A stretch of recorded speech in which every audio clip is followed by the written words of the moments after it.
What's up out there? Dave Duford, Final Expense Agent Mentor in the Final Expense mobile of profitability. Hope you guys are having a fantastic day. Boy, this camera is bouncy as heck. I feel like I gotta hold it down the whole time. Spent all this money for this crap and it starts falling apart.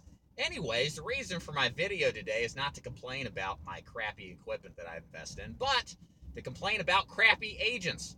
So let me tell you a little bit about a occurrence that's happening with an agent of mine, and kind of relay what I'm going at, and kind of a bigger perspective and experience. So I've got an agent that went into a house probably a couple weeks back. Guy had written a policy, it was graded, so it wasn't full coverage, all right? And the agent my guy came behind him, rewrote the deal with another company, replaced it, and effectively got the client better coverage. She was partially covered. Now she was fully covered because of a condition very clearly wouldn't be covered in the original policy. That's why it was graded, not full preferred coverage.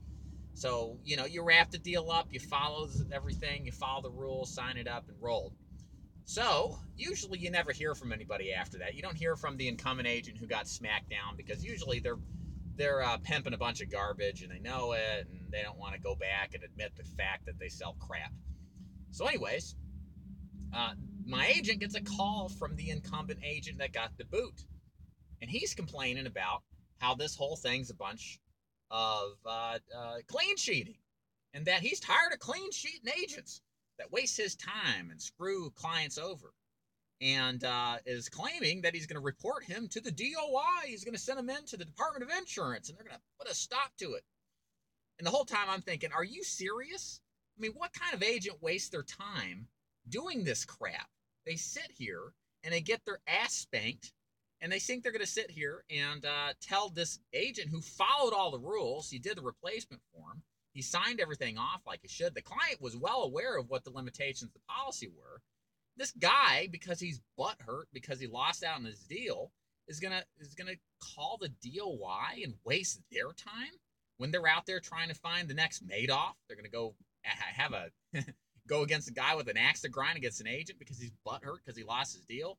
Just baffles the mind, man. I guess the reason I made this video is because agents sometimes obsess over the wrong things. Clearly, this guy has an ego, and he lost the deal because fairly and squarely. That's exactly right.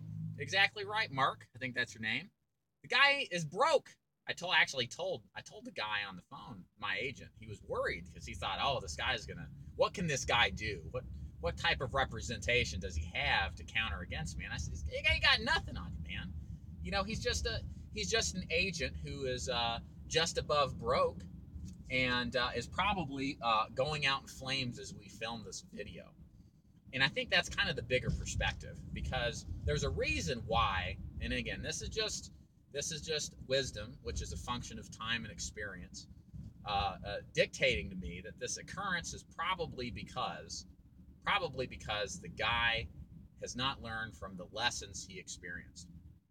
Now, if you're my agent and you came to me with that crap, I'd put you in your place because I love you. I tell you exactly what you needed to hear out of tough love. If you get replaced because you're selling a bunch of crap, all right, when you could have sold something better, well, that's not the replacing agent's fault. That's your fault because you didn't do the job from the beginning. And you don't waste your time walking around, calling people up, threatening DOI action with what you have no agency to do so, because you suck as an agent. It's not his fault. He took the deals fair and square, and that's all there is to it. And what you need to do as an agent is learn from this experience so as not to let it happen again. It's like, what is wrong with these people? Why did they go out there and waste their time like Don Quixote against the windmill, trying to fight an imaginary foe, when all he's really doing is wasting my agent's time, my guy's time. He's wasting his time, and he's not helping people out there who actually need the help.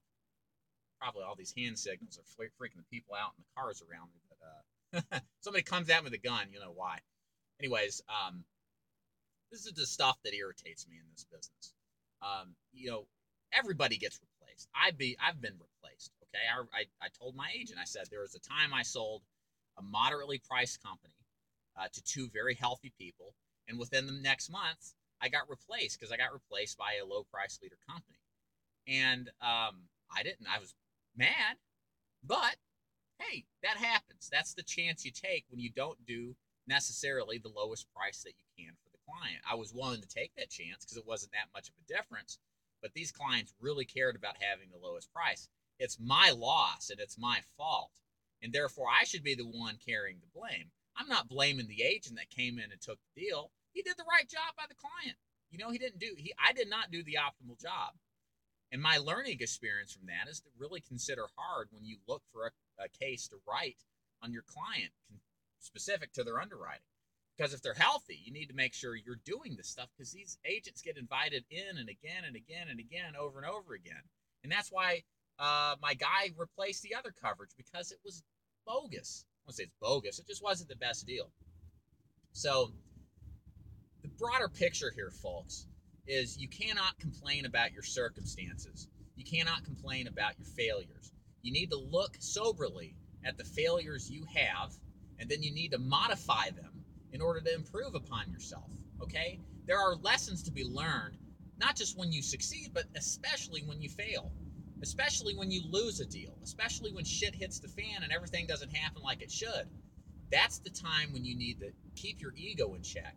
You need to really think about what's going on and learn, what can I take away from this experience?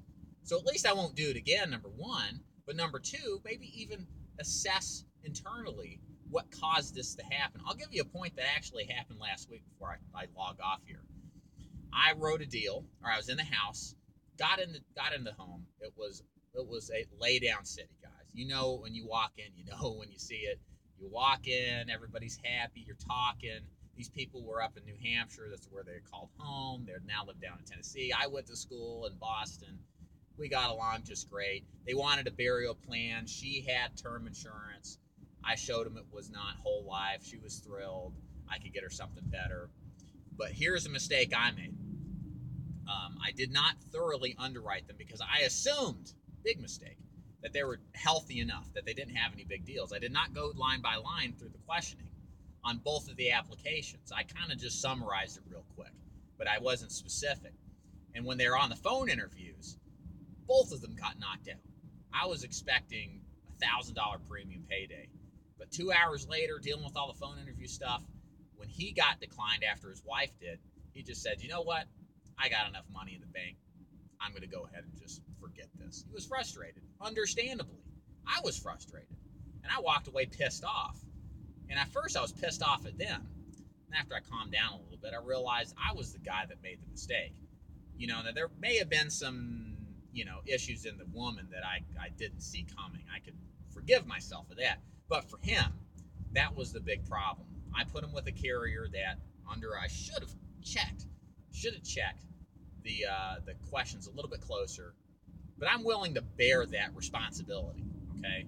And that I reminded myself, you cannot take anything for granted. You must be explicit about what it is that you ask and ensure before you get someone on the phone and embarrass them to make them feel like they were lying or they were misrepresenting or wasting their time, because that's the perception they'll get if you don't do it correct up front in the right way.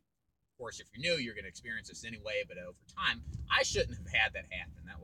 That was an amateur mistake, and me having it done was just amateur hour, and that's what I was pissed about. But that's the right way to look at this stuff, folks, is that if you mess up, take ownership of it.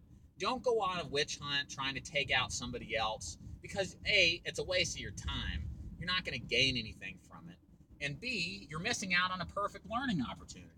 You're missing out on an opportunity to learn why what happened the way it did, and then to grow from it. Failures are opportune moments to grow and improve yourself and actually become a better agent. If you will only look at those failures as opportunities for growth. Don't be a schmuck.